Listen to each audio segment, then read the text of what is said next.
Pauwi na po kami mga idol. Sama natin si la mama at papa ngayon. Yan sila. Mga pinsan ko, lahat kami. Dito kami ngayon. So pauwi na kami mga idol. Takits na lang.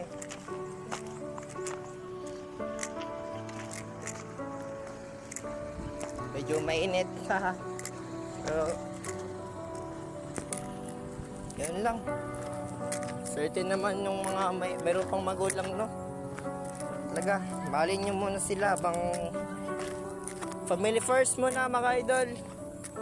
Huwag muna kayo lahat ng mga bataan dyan, huwag muna kayo mag-asawa. Mahalin nyo muna yung mga magulang ninyo. Yan.